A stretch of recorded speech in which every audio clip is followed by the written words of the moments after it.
سمعنا قصص وحكاوي كتير قوي واتفرجنا على افلام وقرينا في كتب عن مثلث برمودا. لو عايزين تعرفوا اكتر عنه انا فانا امام وما تدورش ورانا.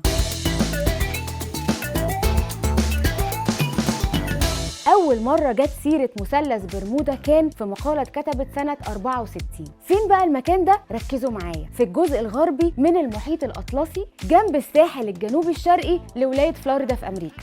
احنا في عجيبة هنا. تايه ولا ايه؟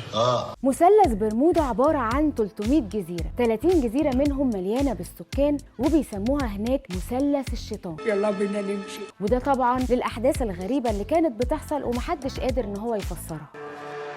ايه ما تكمل اكلك، سكت ليه؟ اول حد وثق حدوث حاجات غريبه بتحصل في منطقه مثلث برمودا كان كريستوفر كولومبوس، وده لما لقى في حاجه غريبه كده بتحصل في البوصله.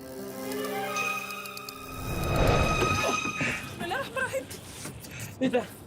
احنا هنا فين؟ اول حادثه حصلت في مثلث برمودا كان وقت الحرب العالميه الاولى، لما كان في سفينه اسمها سايكلوبس. المفروض ان السفينه دي تطلع تدي الوقود للسفن البريطانيه اللي في المحيط. باخرة العظيمة نورماندي 2. وفعلا السفينه سايكلوبس اتحركت في شهر فبراير، وعلى شهر مارس قالوا يريحوا في ميناء قريبه كده. ومن ساعتها لا حس ولا خبر ولا اشارات ولا لاسلكي ولا الهوا، ولا حد عارف السفينه دي حصل لها ايه. زمايلك القباطين دول هيجننوني، عايز ان امشي غلط، وانا لو مشيت غلط ابوك الحاج هينفخني.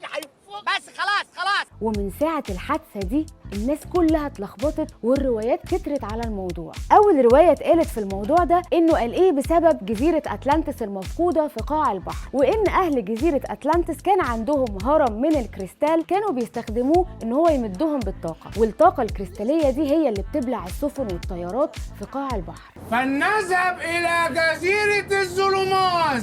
نسكت بقى؟ لا طبعا، تيجي ناس تانية تقولك ان اصلا في بوابات زمنية، والبوابات الزمنية دي اتعملت نتيجة في كسر في نسيج الزمكان بتاخد السفن والطائرات وبتنقلها على زمكان تاني، وحاجة انترستيلر يعني اللي محدش اصلا فينا فاهمه لحد دلوقتي.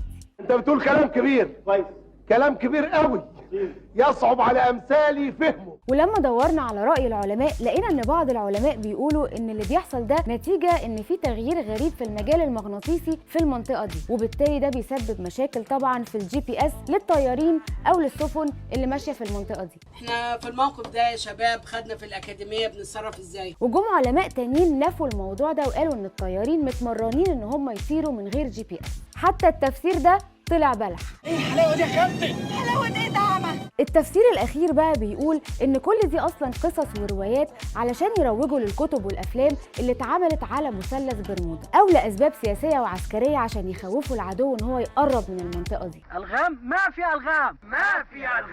رغم وجود تقريباً حوالي 165 حادثة اختفاء في مثلث برمودا، إلا إن الناس كتير قالت إن دي حوادث عادية جداً وممكن تحصل في أي حتة بسبب عواصف أو أعطال ممكن تحصل في أي منطقة بحرية في العالم كله، لكن أغلبهم ما بيحبش يقول الأسباب إن هي طبيعية عشان انتوا عارفين نموت في الإثارة والبلبلة. الواد جري اتاري في أرض شاسعة ومستنية إيه؟ هليكوبتر. أمريكا بقى تسكت؟ أبداً. يقوم طيار مدني أمريكاني يعمل كتاب اسمه لغز مثلث برمودا اتحل. وجدتها أولاد الحبايب. قالك إن المنطقة دي مليانة بالرحلات الجوية والبحرية، وطبيعي إن نسبة الحوادث تزيد جداً في المنطقة دي. خلاص؟ امال حضرتك فاكر ايه يعني؟ أدينا دورنا لك على مثلث برمودا، دور أنت كمان وبقابلني لو لقيت حاجة.